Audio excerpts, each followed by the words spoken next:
So it's about 800 gallons, this thing, 3,000 litres. We've got it installed about 6-7 years in the middle of the drought.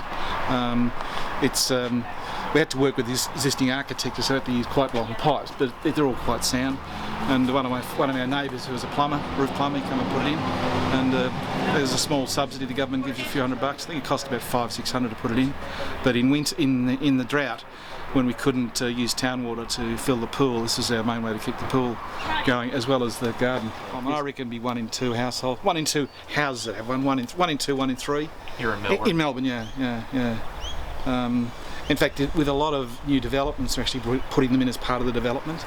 And you get all sorts of weird sizes. You get narrow ones, right? Sort of, and might only take 100 gallons, but. And a lot of schools will put them in, just schools and stuff, and community organisations, hospitals. What do they use them for? Well, again, for the gardens, and just for you can't drink it. It's not potable. I mean, I expect you could, but you're not supposed to drink it because it's not potable. But it's high grade water. It's straight off the roof, so it's not. It's what anybody in the bush would use. Well, you do run out. I mean, it did run out at one point. Fortunately, just as it ran out, it started to rain. So, I mean, we would have run these things dry. Look, we were in drought for over 10 years until about 3 years ago. 2-3 years, about 3 years ago, I think it was the drought broke. The year after Black Saturday, 2010, the drought kind of broke. Look, I mean, trying to get teenagers not to have 20-minute showers is about the beer press challenge thing, We try to keep them to 3 minutes. We have a timer in our shower. They never turn it on. I showed them the time. I've got it. Yeah. I mean, we try. The kids just cannot seem to get in their head. You can't shower for 20 minutes. Like I used to shave in the shower. I don't shave in the shower. Big deal. So I'm very water conscious, and even the water. In fact, in the drought, we were showering with a bucket between our feet. Absolutely, we were showering with a bucket and tipping the water on the sink and on the garden. I think education was really, really important, and people had to stop seeing their use of water as something that had no consequences. Okay, so you accepted that there was a consequence. As soon as you can get that little mind shift, you can start to look at ways that you can use less water here or less water there. So we're in the laundry now, where we have our second shower.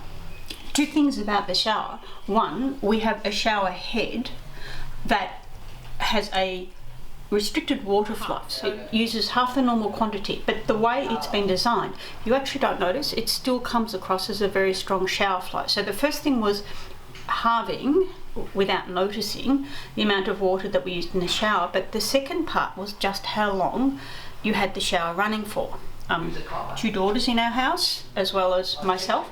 There was a little bit of re-education that was needed. I think girls spend longer washing their hair because we have more. And so the re-education part of it, to get people to only have a shower for 4 minutes. For 4 minutes to become the standard, instead of 10 minutes, we put in a timer. You can easily switch over to that sort of behaviour. And you do save a lot of water. 5 people in the house showering every day. Yep, we're going through a lot of water without thinking about it. So we have a grey water system happening here with the laundry. And first you do a normal wash, but of course during the wash all the water that's used is extracted and will normally just go into your waste system. What we've done is, and I'll show you in here, we've organised so that the water comes out into a tub that's outside.